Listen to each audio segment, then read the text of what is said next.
Namo Shakyamunaye Buddhaya. Dear community, today is October 5th in the year 2025. We have a theme today that is very open for us to discuss with one another. In reality, the brothers had asked me that today is the day. There's a group of lay friends who are here in the day of mindfulness, and they want to know what is the Buddhist vision about protecting the environment, and how can we, as a Buddhist practitioner or on the basic teachings of the Buddha, what can we do to protect the earth and the environment? This situation is a very immense topic, and in society that we're all very concerned about it. And I said, no, you know more about this, about the necessary information, and you can do a presentation to the lay friends when they come here so they can understand more deeply. But the brother said, no, just go up and to share whatever you feel in your heart. And I felt in my that on the foundation as a practitioner, as a monk, we are nourished in the conditions of the monasteries and the practice. And we benefit the teachings from the teachings of the Buddha. So then my situation, what I share for you, is based on that as a basis of a monk, Buddhist monk, on the teachings that the Buddha has taught to look and to reflect in the environment and in life. And this, I may know a little bit from this area because of the practice, so that I can share a little bit with you on how I can protect life as the practitioner. The first thing is that we all know that the environment is not as simply as protecting the ozone, but it's even more immense. For example, the environment in which we live in is not as simple as the air that we breathe. And then that nourishment even more is the environment in our culture, our society. So then the Buddhist view is not limited only to the ozone layers, but it also extends to the culture and how we live and how we think, and our sadness and despair, our joy, our happiness, and the environment in which we live is even in our own body. So these things are taught by the Buddha for all the monks in the past. So from this foundation, that even if the Buddha in the past didn't particularly speak about the environment, but his way of being in his own body for 45 years of practice, his virtues, the resemblance, the embodiment of his virtue is to respect the culture. The way of living is respecting one another. And he taught all the monks in learning the Dharma. His Dharma was to learn how to practice taking care of themselves in their everyday life.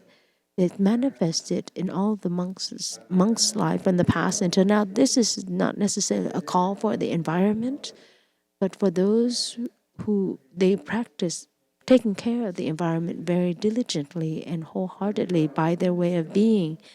And in the meanwhile, there are all these of scholars or a school of thought, like the school of thoughts that have come in, that have developed into one of political weapon, and then it become a political weapon. Then it becomes from an area, it pollutes the mind, a mind that is full of narrow-mindedness, and then it is blown into, used as a political weapon to eliminate those who don't follow the same view as us, to become a poison and to become a source and to kill one another, and to create the situation of terrorism and killing and violence because of the disharmony of views. And we go farther and farther away, and it becomes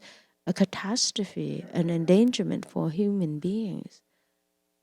But so anything that we say that becomes a way of thought, an extreme way of thought, becomes a polluted mind. It destroys our mind and our body and our society. As well as the foundation in the United States that is established on the basis of all of the countries that have contributed into building this country to have a beautiful country just very close to what the Buddha has taught of protecting the earth, even regardless of political party. We should have respect one another. They just ask the questions of conversation and to find a collective view, but to find a common peace so that this gift that we can offer becomes a peace for the society. But until this time, in our time, now it is no longer maintained. So then there are people who are very dogmatic in protecting the earth, that they also want to harm, or they have ill that they cannot have a conversation with those who have different views with them. And this is what is happening now. In our own mind, there's an extreme thought. There's not accepting others to have a different kind of view. So then it become polluted in our own mind. And it can destroy our mind, our own environment in which we live in, and it spreads into society. And then anyone who has a power can be the more power that they hold, it can affect the people it comes from. The source of ignorance comes from that. In the past, it's like because in the past the Jewish were eliminated because the idea of the humankind is the Germans, so they needed to eliminate the Jews and the Holocaust. It is because of this intention, these thoughts, and these views to eliminate all of those who are scholars, so then of the Red Khmer Rouge. So all of these views and all these killings come from our views, and then so we need to look into our times to see that if we are so caught in our own views about the environment should be this way in order to protect, or this way should in what we call to protect the environment, and there is not a real conversation to have a collective view, to have harmony, to have peace in even in our own life and our society, that we also pollute and contaminate our way of living. This comes from your own mind. If you contaminate yourself with these thoughts, these thinking, and you permeate yourself into these grasping views of grasping, it can also be very destructive.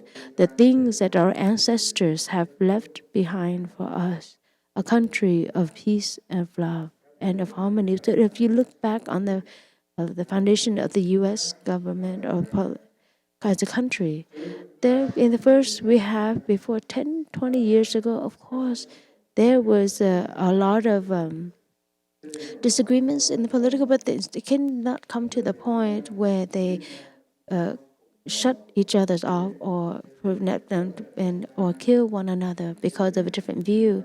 But up until now, it has become something of the past because of the dogmatics of views. It created the society to be very difficult to have a conversation. And if in the future it carries on and this and that we are being caught in our own views, you have to be in this way or that, it could be in 10 years or 20 years, our children being born in the U.S. will have enough conditions will they have enough conditions to be proud and to be happy and to have joy and happiness If not, then we have also destroyed our own country in our own culture and our democracy. So this is the first thing that I want to point out for you to share, that to protecting the environment is not as simple as just taking care of the ozone or the air that we are breathing, but it is also on a deeper level, is that like our culture, our way of being, that we're not too much in caught in our extremes, and our mind is not too caught in the fanaticism or dogmatism.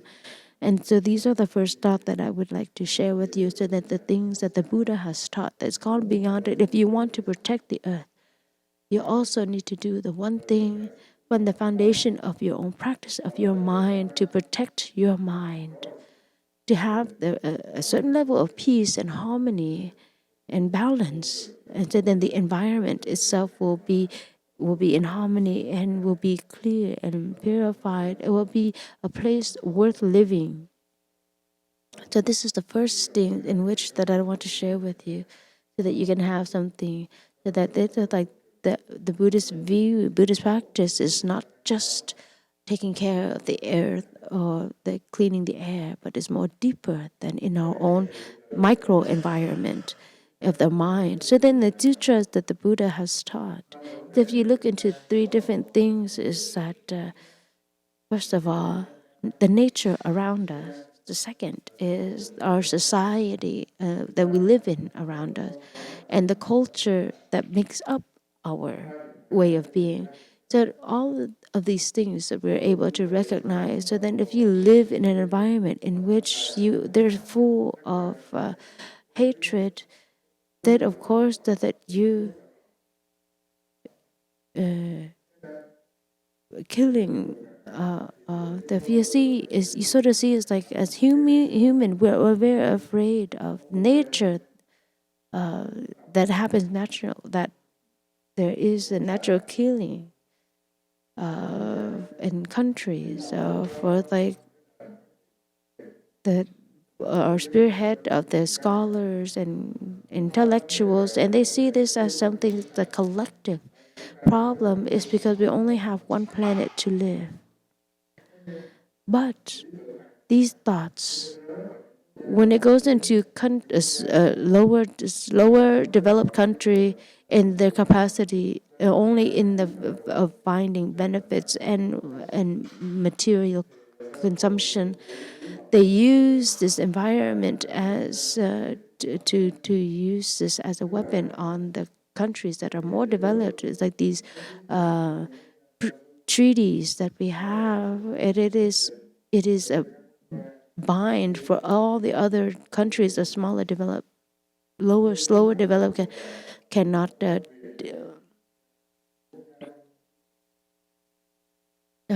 to bind different countries to not use too much development that would be harmful to the earth,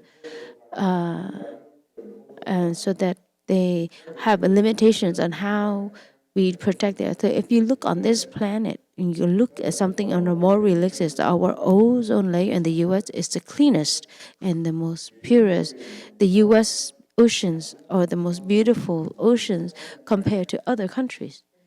But our planet is not just only protecting our country, but and to prevent the disasters that the pollutions from other countries pouring in. And so then they discovered that the poison, the polluted air, the micro dust from the ocean can cover the whole our whole country. For example, for Los Angeles, the the from the car pollution is not as much, but the pollution from the other countries pour over it. But even on the ocean, from San Francisco, from to Southern California, all these bottles and glass jars, all the plastics in the oceans from the ocean have came from China over here.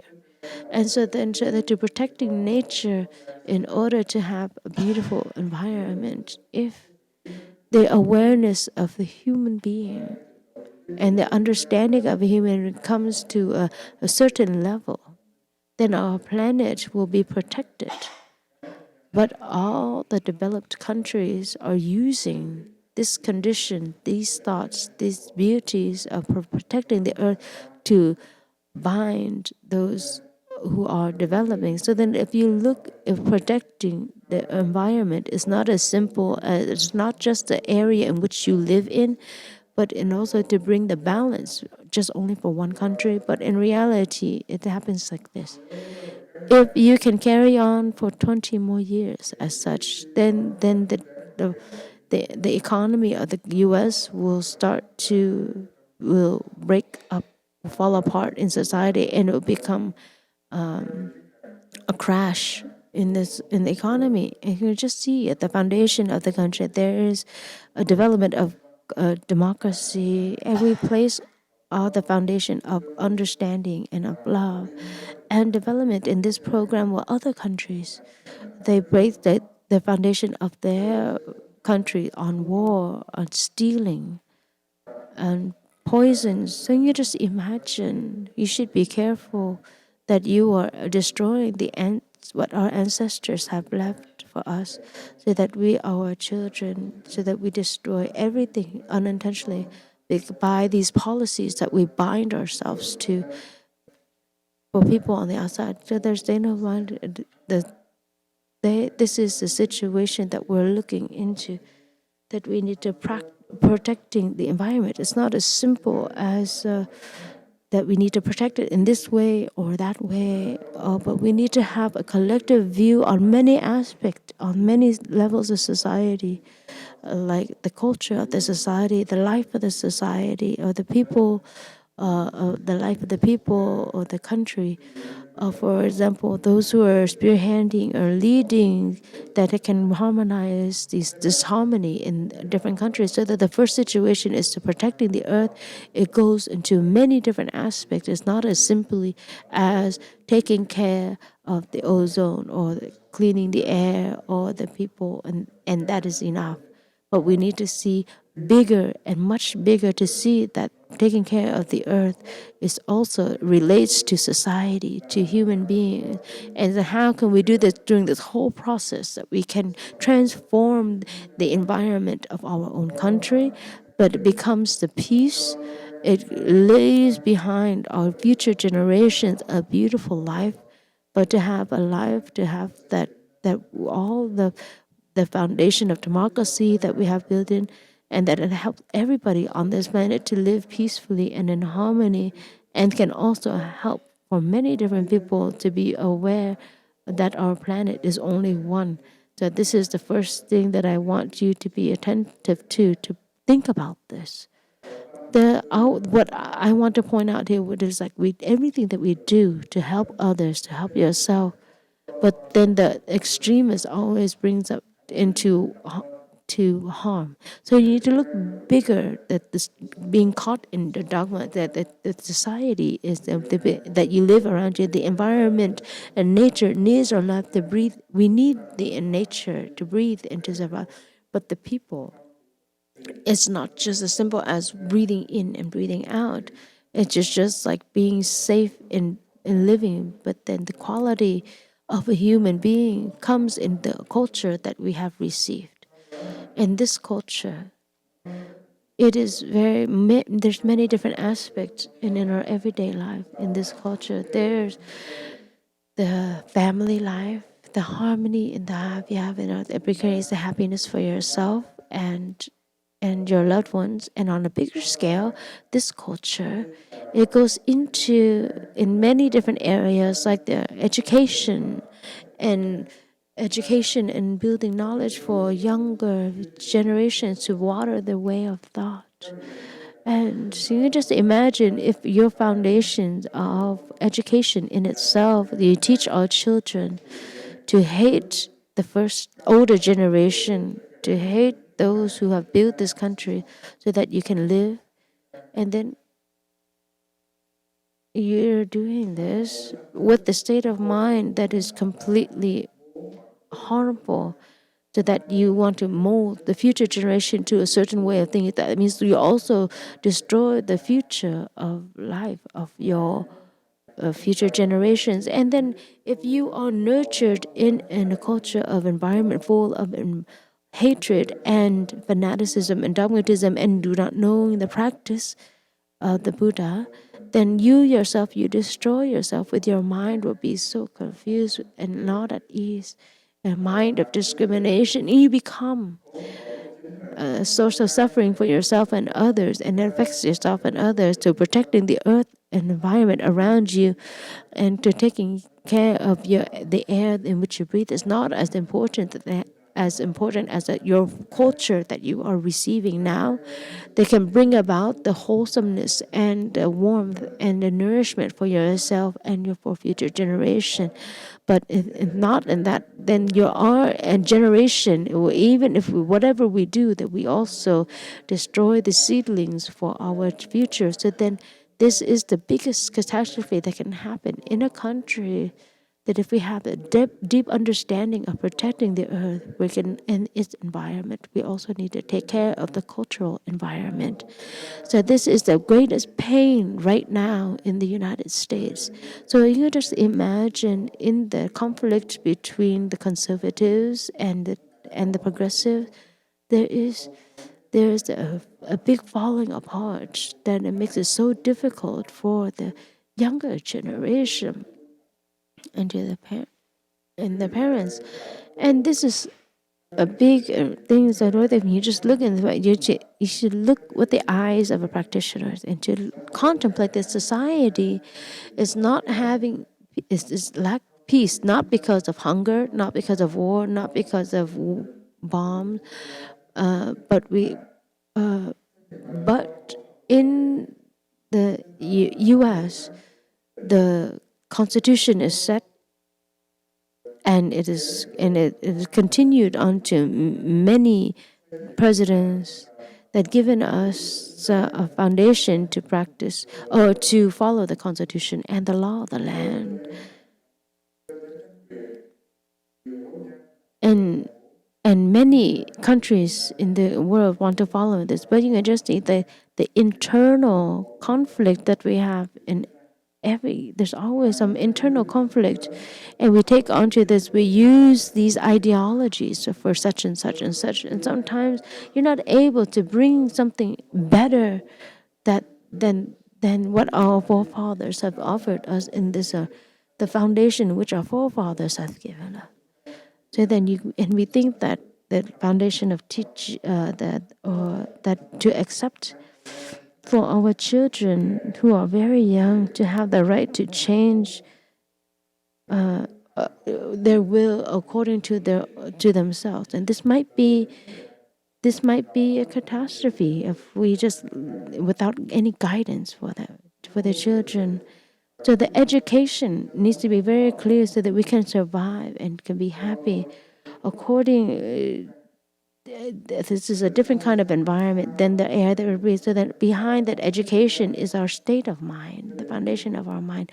So, dear community, however where our mind is, it manifests in our daily life. If your mind is so full of unease and unworry and hatred and anger, then of course, then you create the environment in which around you the misfortune and unhappiness, and it doesn't stop there. It's if your mind is full of worry and anxiety and all of that and hatred and anger, and of course you create a society in it spills into that kind of society. So these things I want to share this out, but as however we are, we create that environment, that society. There is no other different than the manifestation of that society. So when your mind is full of unwholesome seeds of discrimination, so even if you put in a very wholesome environment of even in the kingdom of God,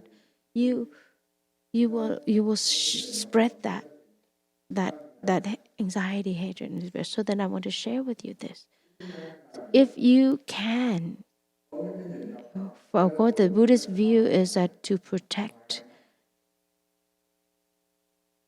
the environment, but not necessarily only just the environment. But you got all that. But as a practitioner, to protecting the earth is not only just protecting the ozone, to doing things so that the things that we do in society, that what we do in the foundation of education. But the first thing, as a practitioner, they need to protect the environment, internal environment.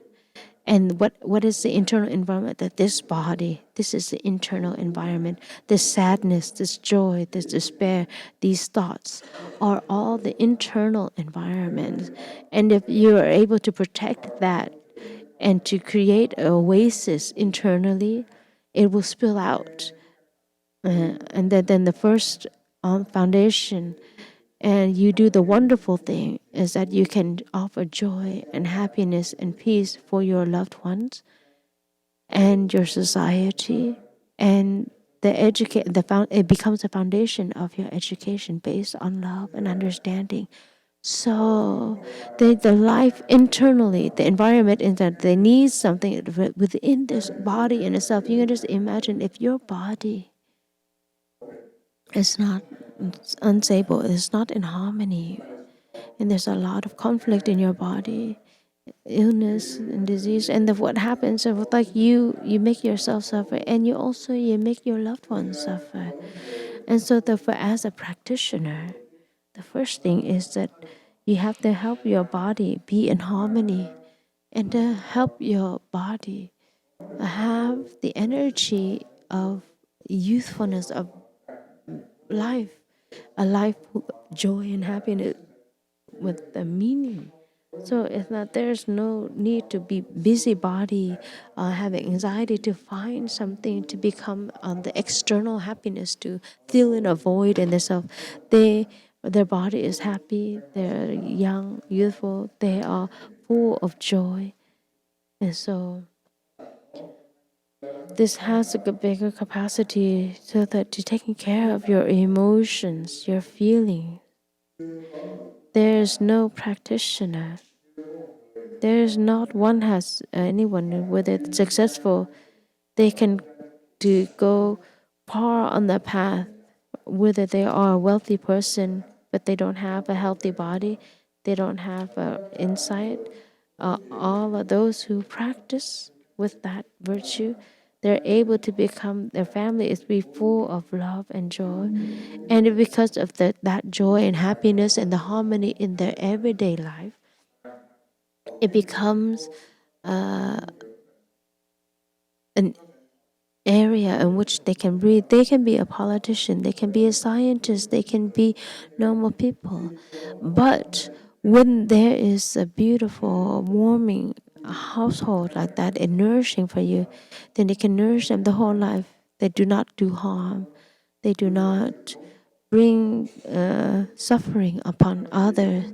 So if you look upon this and all of the things that are happening now in the United States have come, all the things that happen is they feel oppressed. They have a lot of things in their own life. Even if you cannot be happy with your own body, then how can you be happy in the society or the environment and your loved one? So this is something that is happening in the society nowadays. So then even from this foundation in which you have the practice, so to have peace and harmony in your own body, in the physical body, and of course, and the closest thing, that even the environment in your own family, that is a place of way of coming home and being taken care of that, and from that moment, and you can come back to. And so in that way of being, in that awareness, and those who have the practice, the one thing that we can have the use of, if you have the practice, they dwell in the dharma of the practice, they create the harmony in their own body, and they can take care of their own body, and then to make happiness and joy become their And that they see the body is so precious, and naturally, because they see the preciousness of their body, they also see the preciousness of the environment. And that's all you need to do. You just need to use the practice of the Buddha's teaching. It's just about breathing. Then you can improve your health. You can you can help all the diseases of the confusion of our mind, and the science is to use the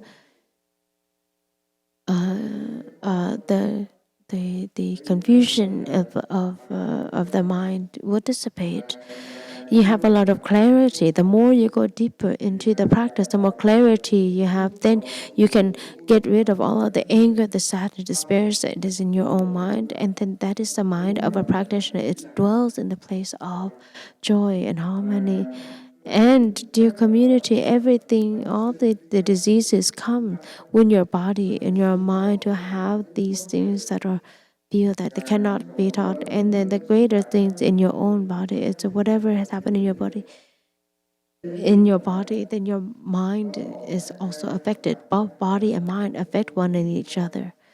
So I want to share that as a student, as a practitioner, that when we have to balance our body and our mind, and in order to take care of these emotions, and there is sadness and joy and despair would dissipate.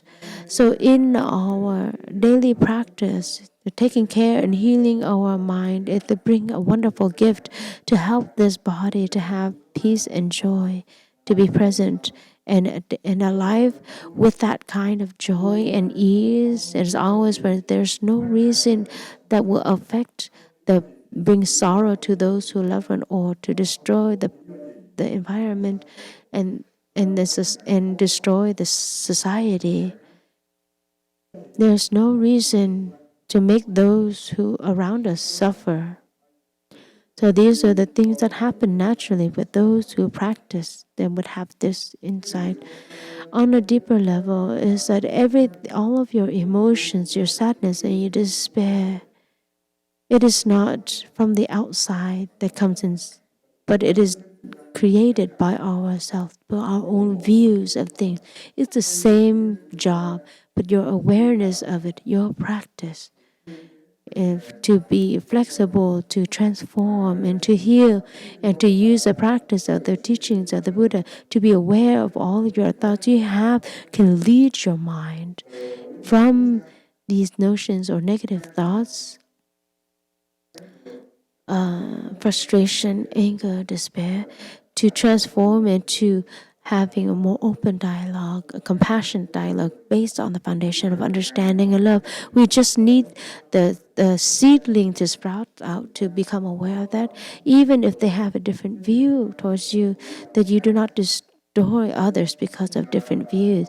So our foundation of not taking care not only of creating an ideology to oppose one another, that foundation comes from our state of mind. The state of mind when you have a harmonious life, our mind is full of love and joy with the practice.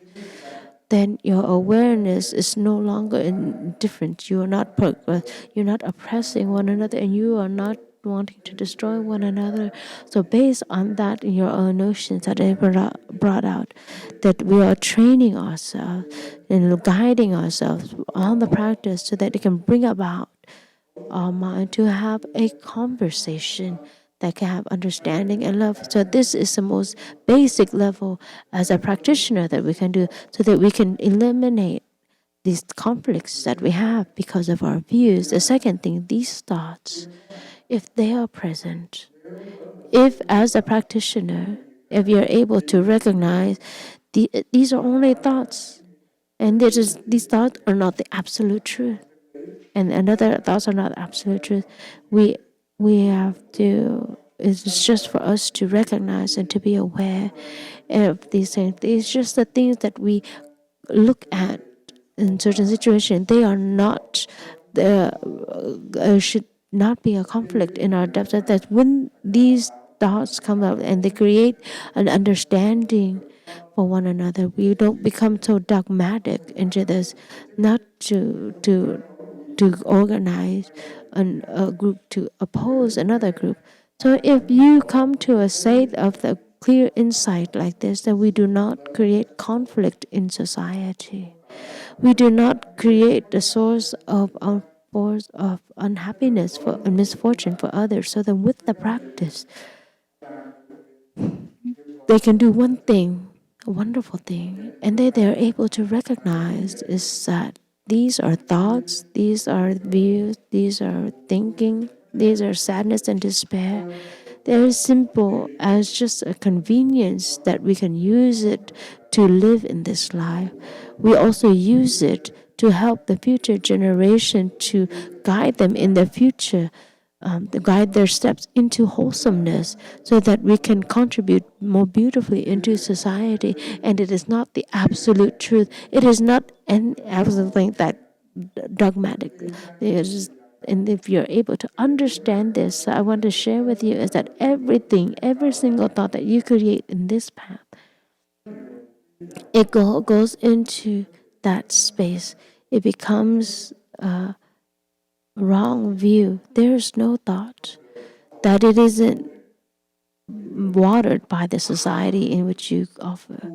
You don't take in these information that create your way of thinking. So all of these things are only temporarily, but it is not the absolute truth. If the others in the past they understood that even if they have different views but they don't come to destroying one another presently, the more we are polluted by the environment of news that takes us away, then you're able to see all of these media outlets, friends, social media, news.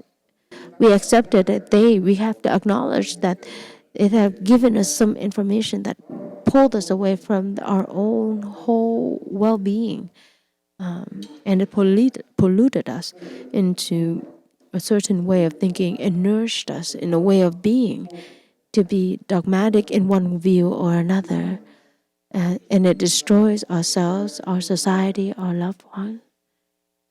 And so from this foundation, you're able to recognize that with the Buddhist view, the Buddha has taught all of your thoughts, all of your sadness, all of your despair, everything becomes a content of your life, but it's not really you. It is simply just these flow of thoughts that come and go. And if you're able to dwell your mind in the practice, you'll recognize that it is just there like the clouds in the sky. It can be wholesome and cannot be wholesome, but they're just clouds that come and go, and they born and die. If you're able to recognize these are fleeting thoughts, you don't need to be become a saint. You don't need to become an arahant, but you're able to stop watering the seeds of negativity in your own mind, and when the pollution of your own mind is released, then your life becomes more at ease and have more clarity, and be purified. And just like the environment, you are not being polluted by nuclear radiation. And so then you are able to sow these seeds of the foundation of your own mind to open enough and clear enough and they're full of insight that you can transmit to your future generations the more insight, more compassion, more love, and more, or if not, then you bring the poisons of your mind and to transmit it to your future generations, your love. And this is a kind of poison that we unintentionally sow or unknowingly sow for future generations. I think we're out of time. So I have 5 more minutes. So in reality, I do not understand very much about protecting the environment, but the brothers had asked me to speak about taking care of the environment. But the one thing that I want to share with you is simple, is that please protect your body, protect your emotions. Do not let the despair and sadness and negative emotions become you, become your nature, which is a little bit of sadness, a little bit of joy, and then affliction, despair. And then because your mind changes so fast, then if they have to be held in rehabilitation because nobody can live with them. They're labeled as mentally unstable. So then you can say you can dwell in the Dharma. And Buddha's teaching is to dwell in the Dharma, to recognize this conflict that happens inside of you, the sadness, despair that happens. They have the right to come and they have the right to go, and they also need to let go. But they're not to hold on to these views. That these are the ways of letting go and in protecting the environment in ourselves. Because if you're able to protect yourself, to protect your happiness and nurture your happiness and joy for your family and your society and your country. And the second form of protection is that what you're able to do, recognize the emotions that come inside of you. They're just there temporarily and they go. And so if you look inside of this, the way of thinking, your way of thought, your aspirations, your ideals, and chasing after into dogmatism or fanaticism or idealism, and then that take hold and take root into your notions of that it needs to be like this or to be like that. These are what we bind ourselves to, that we created for them. All of these binds that in its capacity can pull you out and to lose yourself and just and to break the harmony that have in your own body and your mind and your loved one. So as a practitioner, to do a wonderful thing, they're able to recognize that these thoughts, they come and go. They're just like algae in the river and they flow away. So then it's like if you recognize the most shallow, the environment of the body is the environment we need to protect. This environment, this body, there's nothing as wonderful as taking care of all the stress, the anxiety, and the sadness and despair inside of you in your unhappiness in your daily life.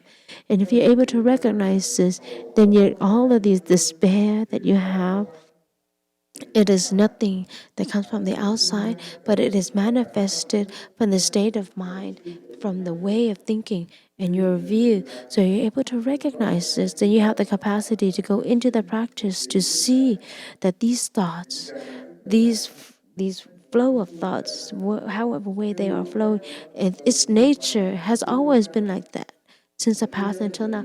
And if you're able to recognize this, you will be able to come to a state of mind where you have a level of peace and harmony and clarity to observe your thoughts in your mind like it has come and go like that, and to observe your sadness and despair that has always been like that. So you're able to dwell in the Dharma, in the practice, that the energy of insight and of wisdom of observing things that are happening in your own body and in your own emotions, and then all these thoughts and perceptions that come and go. So then with that kind of practice, you have the clear energy of wisdom and insight of what you need to do that can bring happiness to yourself and others, and to help others to understand.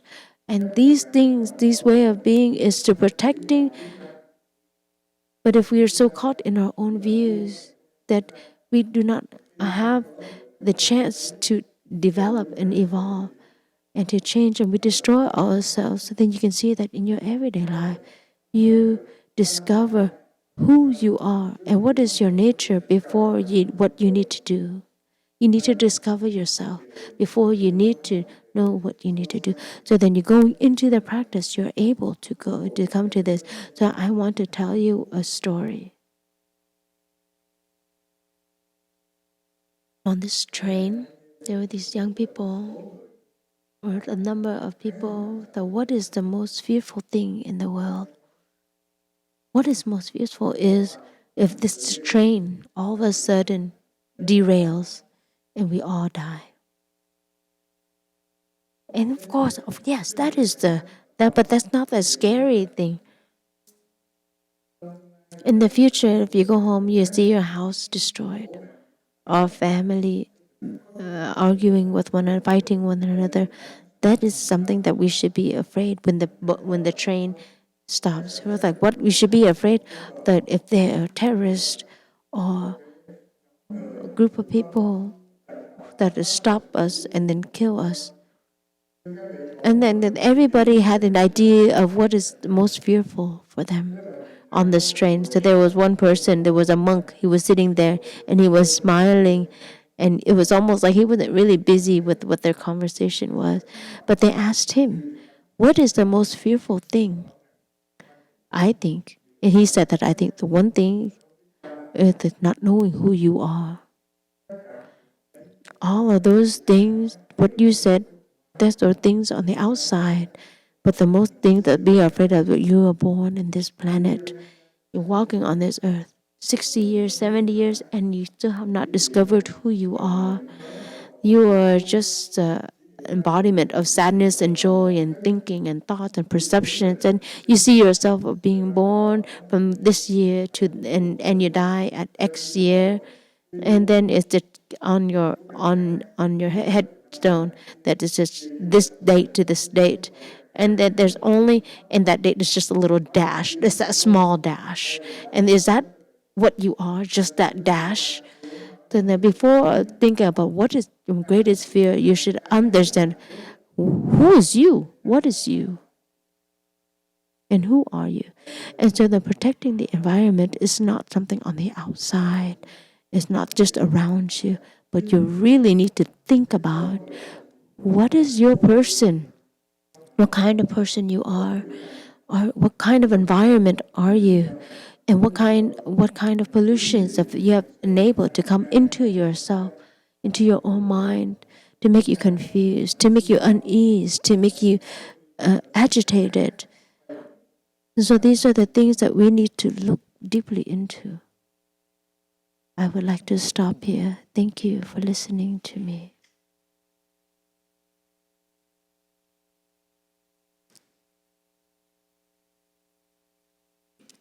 I think that was the hardest time we're talking.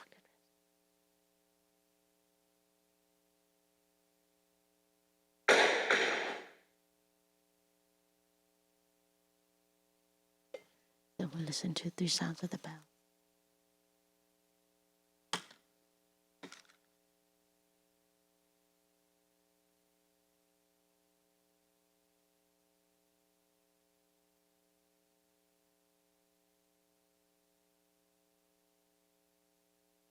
I invite you to find a comfortable position to breathe, to sit and just be aware of your in